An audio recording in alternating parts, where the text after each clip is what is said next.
안녕하세요. 반갑습니다. 제가 얼마 전에요. 인스타에다가 우리 또 호구 보훈의 달이잖아요. 이건 또 챙겨드려야 되잖아요. 그래서 우리나라 역사 그림책, 또 세계 역사 그림책을 8권에서 16권을 제가 올려드렸거든요. 그랬더니 반응이 너무너무 좋으셨어요. 근데 이걸 또 우리 PD님이 보셨나봐. 그러면서 이거 16강 하면 어떻겠느냐. 왜냐하면 16권 다 보면 좋겠지만, 그래도 순서대로 본다. 아니면 이 중에 다 사면 좋겠지만, 꼭 사야 될 게 뭐가 있느냐. 그 16강을 하면 어떻겠느냐. 얘기를 하시더라고요. 그래서, 아니, 뭐 축구도 아니고 월드컵도 아니고 무슨 16강이냐. 그리고 솔직히 나는 내려놓을 거 별로 없다. 16권 다 필요하다. 그래도 누군가 물어본다면 어떻게 하고 싶으냐? 생각해보니까 그것도 괜찮을 것 같아요. 또 연령별로 또는 관심 또는 어떤 건 주제의 의미에 따라서 묵직하고 아이들이 꼭 알아야 되는 거는 16개 중에 먼저 챙겨주시면 좋지 않을까 싶어서 준비해봤습니다. 첫 번째가 백년아이, 수원화성. 둘 중에 어떤 게 괜찮으냐? 이게 진짜 첫 번째부터 고민이네요. 백년아이는 정부 수립 100주년 기념으로 해서 1919년부터 2019년까지 그 사이에 있었던 중대한 사건이 있죠. 그걸 담아놓은 거거든요. 지금 현재랑 굉장히 최근까지 맞닿아 있는 거잖아요. 그래서 아이들이 꼭 알아야 되지 않을까 해서 올려놨는데, 이거랑 수원화성은 또 굉장히 매력적이에요. 왜냐하면 안에 속지가요, 병풍처럼 펼쳐라. 쫙 하면 화성처럼 성을 쌓아놓은 것처럼 이게 어떻게 말로 전달이 안 되네. 픽해볼까요? 그래도 수원화성. 역사책 처음 보거나 관심이 별로 없는 아이들은 이렇게 구성이 좀 독특한 게 굉장히 매력적이거든요. 그래서 병풍처럼 되어 있는 그 구성도 독특하지만 순서대로 가다 보면 수원화성을 다 구경한, 기행한 그런 경험을 하게 되거든요. 그래서 수원화성으로 결정했습니다. 두 번째, 천사들의 행진하고 춘희는 아기란다. 천사들의 행진은 2차 세계대전 때 고아들을 돌보고 끝까지 삶을 같이 했던 위대한 의사 선생님에 대한 이야기예요. 또 하나, 춘희는 아기란다는 2차 세계대전 때 히로시마에 원자포탄을 터뜨렸잖아요. 근데 그게 방사능, 그죠? 핵, 이런 부분이 얼마나 사람들 평생 따라다니면서 고통을 주는지, 그거에 대한 이야기거든요. 그래서 춘이라는 분이 굉장히 어른이 됐는데 이 원포 피해를 받았기 때문에 계속 아기로 남아있는, 생각보다 가슴이 많이 아프거든요. 이 두 가지 또 고르래. 이 숭고한 정신하고 가슴 아픈 이야기랑 어떻게 또 정할까요? 제 마음에서는 춘희는 아기란다. 세 번째, 꽃할머니, 그 다음 헨리의 자유상자. 꽃할머니는 딱 느껴지시죠? 그러니까 위안부 할머니들에 대한 그 증언을 통해서 만들어진 첫 번째 그림책이거든요. 제가 좋아하는 권윤덕 선생님이 그림도 그리시고 글도 쓰셨는데 그 생생한 증언을 통해서 만들어진 거예요. 또 하나, 헨리의 자유상자는 노예들의 삶, 거기서 자유를 얼마나 갈망하는지 실제 있었던 이야기를 실화를 중심으로 해서 만든 이야기인데, 둘 다 마음은 아픈데 그래도 팔이 안으로 걷나? 이건 좀 돈으로도 보상이 안 돼. 사과로도 안 돼. 근데 둘 다 안 하잖아. 그렇지 않나요? 너무 가슴 아프죠. 제가라도 우리 아이들한테 알려주면서 얼마나 큰 고통을 받았는지 그걸 잊지 않게 하기 위해서 제가 픽한 건 바로 꽃할머니입니다. 네 번째, 나무도장 달빛다리. 나무도장은 제주 4.3 사건에 관한 실제 이야기예요. 이게 아직도 논란이 굉장히 많죠. 전혀 다른 관점으로 보기 때문에 이거 가지고 기념식을 한다 그러면 입에 오르내리고 막 그러잖아요. 근데 이걸 아이들한테 좀 알려주는 이야기, 실제 그냥 일반 평민들이었는데 여기에 연루가 돼서 색깔을 씌워서 아주 학살을 해버렸잖아. 이 가슴 아픈 이야기. 또 하나는 달빛다리는 6.25 전쟁에 관한 이산의 아픔, 이산가족, 그거에 대한 아픔에 관한 이야기야. 또 어떡하지? 이건 진짜 이 피디님 잘못 2개 붙여놨는데 어떡하죠? 어떡해. 그래도 아직까지도 논란이 많은 제주 4.3 사건, 이건 아이들이 좀 알아야 되지 않을까. 요거 책을 통해서 요 관점을 한번 보는 게 아니라 실제 찾아보자는 거예요. 역사를 제대로 배워서. 그게 비판적인 시각이잖아요. 그래야 똑같은 일이 벌어지지 않으니까. 자, 5번째예요. 일어나의 로자, 그 다음에 자유의 길. 같기도 하고 다르기도 하거든요. 일단 아시다시피 노예에 관한 거 르네상스 시기부터 개항의 시대가 시작되면서 노예들의 그 삶이 시작이 된 거잖아요. 그러면서 미국 남북전쟁을 거치고 그래서 자기들끼리 징크로법을 만들어서 백인과 흑인을 분리하는 그런 정책을 펼잖아요. 그리고 흑인의 인권운동, 우리가 잘 아는 마틴 루터킹 목사님이 등장하는 계기가 된 게 바로 일어나의 로자. 이것도 실제 이야기잖아요. 이 이야기도 있고 또 하나 자유의 길은 이 책은 제가 강의할 때 사실주의 그림책이 항상 보여드리거든요. 왜냐하면 실제 노예들이 노예 선을 타고 어떻게 짐짝처럼 어떻게 실는지 사람인데도 불구하고 그거 한 장면만 보더라도 여러분이 헐 진짜 이랬다고? 이런 생각이 많이 드실 거예요. 그래서 제가 이걸 선택을 한 건데 어떻게 보면 시대가 비슷하기도 하고 그죠? 근데 또 시대 흐름이 또 자유의 길이 먼저고 일어나의 로자가 그 다음이잖아요.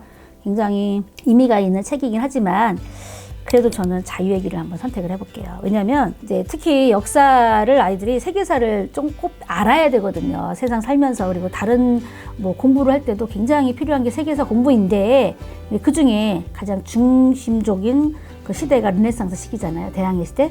그때 노예들의 삶을 빼놓을 수가 없는 거거든요. 자, 다음은 같은 감정이라서 어떡하지? 적은 딱 적이에요. 이 그림 보세요. 앞에 훈장 엄청 달려있죠. 저는 이 책을 보면서 1차 세계대전 아닌가? 책 속에 이런 거 보면 어느 시대는 안 나오는데 참호 때문에 전쟁이 길어지고 많은 군인들이 희생을 당한 게 1차 세계대전이잖아요. 이제 그렇게 봤을 때 참호에 관한 이야기. 참호에 들어가서 안 나와. 왜? 내가 고개를 내밀면 그들이 나를 쏘니까, 그죠? 그러면서 적은 무조건 인간도 아니고 너는 무조건 죽일 거다. 가족들을 다 죽일 거다. 세대를 시킨 거야. 그래서 이 사람들은 항상 상상을 그렇게 하는데 또 보니까 좀 나랑 똑같은 사람이라는 거죠. 그들도 나를 그렇게 생각하기 때문에 거기서 안 나오고 날 죽이려고 한다는 거야. 이게 간략한 그림이지만 너무너무 마음에 와닿았어요. 바람 따라 꽃잎 따라는 또 몽골 항쟁, 거기에서 가장 우리가 이길 수 있었던 이유가 뭐예요? 교과서 나오죠. 팔만대장경. 일제 강점기 때 우리 지금 어려움을 좀 헤쳐나갈 수 있었으면 좋겠다. 근데 팔만대장경을 보면서 그때 고려의 몽골 항쟁에서 팔만대장경 덕분에 몰아내지 않았느냐. 그러면서 그 염원을 다시 한번 일제강점기 때 좀 의미가 이것도 충분히 있는데 그래도 굳이 우리 PD님이 뽑으라고 한다면 제가 오죽하면 2권이나 샀던 적으로 해보도록 하겠습니다. 자, 이번에는 히로시마랑 단군 신화. 진짜 제가 워낙 선택을 그렇게 해서 그런지 자꾸 너무 쟁쟁한데요. 일단 히로시마는요 2차 세계대전 때 원폭을 받은 그 장소잖아요. 근데 이 책에서는 그렇게 그런 사건이 있었다를 넘어서 아예 안에 정보가 굉장히 많아요. 그러니까 원자폭탄이 얼마나 위험성이 있는지, 어떻게 만들어졌는지, 누구에 의해서 제안이 됐는지, 그로 인해서 어떤 피해가 되는지를 그냥 스토리만이 아니라 정보를 담아놨어요. 그래서 고학년 정도 아이들이 볼 수 있는 그런 책이거든요. 또 하나는 단군신화 딱 아시죠? 우리나라 건국신화. 이 책은 또 제가 좋아하는 홍성탄 선생님이 그림을 그리셨거든요. 고증의 왕. 다 고증을 거쳐서 그림을 그리신 분인데 이 책도 우리나라의 정기, 우월성 이런 걸 표현하기 위해서 안에 펼친 장면이 있거든요. 그거 보면 굉장히 또 의미가 있단 말인 거죠. 단군신화는 그래도 다른 책도 많긴 해서 히로시마로 픽해보도록 하겠습니다. 자, 마지막 16강 마지막입니다. 자, 시애틀 추장, 인디언 이야기잖아요. 참 남의 땅에 와갖고 지꺼인 것처럼 그죠? 뺏어버리고 거기 넘어오면 안 돼 하고 제한구역 만들어버리고 시애틀이란 추장님이 1850년도에 미국 정부가 그 인디언 연맹한테 공격을 하려고 했을 때 나가서 연설을 한 거거든요. 근데 굉장히 감명 깊었어요. 그 연설을 그대로 담아놓은 게 바로 이 책이야. 그 인디언들은 어떤 사고를 갖고 있는지, 어떤 삶의 가치를 갖고 있는지 아시죠? 그게 그대로 표현된 잔잔한 이야기 책이거든요. 이것도 괜찮고 또 이게 또 얼마 전에 지났어요. 아빠의 봄날 5.18 광주 민주항쟁에 대한 거. 실제 어릴 때 이 모습을 목격한 누구냐 박상률 선생님. 이분이 이제 어릴 때 그 목격한 그거를 가지고 이제 만드신 건데 이것도 좀 애들이 제대로 알았으면 좋겠다. 또 사건 5.18 사건에 대한 그림책은 제가 이거 처음 본 것 같아요. 아무래도 팔이 또 이번에 안으로 굽네요. 5.18 민주항쟁에 대한 박상률 선생님의 실제 경험을 가지고 제가 픽해보도록 하겠습니다. 자, 이번에 8강이에요. 8강. 또 어떻게 골라? 자, 꽃할머니랑 적입니다. 이거는 아직도 ING, 그죠? 가슴 아픈 이야기. 이거 잊지 말아야 돼요. 꽃할머니 선택하겠습니다. 수원화성, 자유의 길. 자, 또 붙었어요. 자꾸 우리나라 것만 또 하면 안 되잖아. 그죠? 수원화 책은 또 그림책도 많기도 하고, 제 마음에서 그리고 머릿속에 떠나지 않는, 그래도 아이들한테 세상이 어떻게 돌아가는지, 어떻게 여기까지 왔는지, 그걸 좀 알았으면 좋겠다 하는 마음으로 자유의 길을 택해 보도록 하겠습니다. 또 붙었어요. 자, 8강 세 번째. 아빠의 봄날, 춘희는 아기란다. 이게 자꾸 어떡하지? 이게 아직 이제 겨우 8강이잖아. 4강 뭐 결승 어떻게 할 거야? 그래도 저는 아빠의 봄날 잊지 말아야 됩니다. 자, 픽해보겠습니다. 8강 마지막, 예, 나무도장 히로시마. 아무래도 많이 와닿진 않아요. 그리고 우리가 원흉으로 생각했던 그 사람들이 당한 거니까. 물론 모든 사람이 소중하지만, 그죠? 그래도 제주 4.3 사건, 아직도 ING라고 말씀을 드렸죠? 그래서 자, 나무도장으로 픽해보도록 하겠습니다. 짜잔, 8강 끝났습니다. 이제 4강이에요, 4강. 아니, 오르고 올라왔는데 이걸 어떻게 뽑아. 자, 일단 나무도장하고 자유의 길. 자, 두 건 중에서 그래도 팔이 자꾸 안으로 굽네요. 자, 제주 4.3 사건에 관한 나무도장. 짜잔, 뽑겠습니다. 자, 두 번째, 4강 두 번째입니다. 이번에 뽑히면 이제 결승 올라가는 거예요. 아빠의 봄날, 꽃할머니. 제대로 붙었다. 제대로 붙었어. 이거는 진짜 애들한테 역사할 때마다 그래요. 야, 네가 그 시대에 태어났으면 어떻게 했을 것 같아? 너도 모르게 막 태워갖고 가는 거야. 아, 나 이거 생각만 하면 너무 가슴이 지금 피가 올라. 그리고 막 닭살이 돋아. 꽃할머니 선택하도록 하겠습니다. 자, 4강 끝났습니다. 결승전.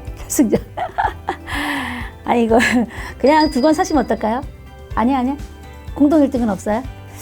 제가 피가 끓고 닭살이 돋았던, 자, 따다다다, 어떤 건지 아시겠죠? 예, 꽃할머니입니다. 축하해, 박수. 사실 이 책을 읽으시면서 그냥 읽어주시면 안 돼요. 어떤 일이 있었는지 아시는 대로 저 자료 찾아서, 그죠? 그리고 일제강점기가 도대체 뭔지, 우리 역사를 제대로 알아야 그들이 우리를 함부로 못 보고, 그죠? 그거 엉뚱한 소리를 안 한다는 거, 이걸 생각을 해주시면서 1등 꽃할머니 먼저 보시면 좋겠습니다. 자, 1등 뽑힌 거 보셨죠? 자, 제가 인스타에 보면 자세히 설명을 또 넣어놨어요. 어떤 이야기인지에 대한 거 간략하게 넣어놨으니까 1등 먼저 보시고 그 다음에 다른 책 중에 아이가 관심이 있을 만한 거, 이건 꼭 알아야겠다 내 생각에 그런 거를 구입을 하셔서, 그죠? 이 아이들과 같이 보시면 좋을 것 같아요. 그 대신 잊지 마셔야 될 거, 구독, 좋아요 누르시면 더 의미 있게 보실 수 있습니다. 자, 오늘 16강 여기서 마치도록 하겠습니다. 감사합니다.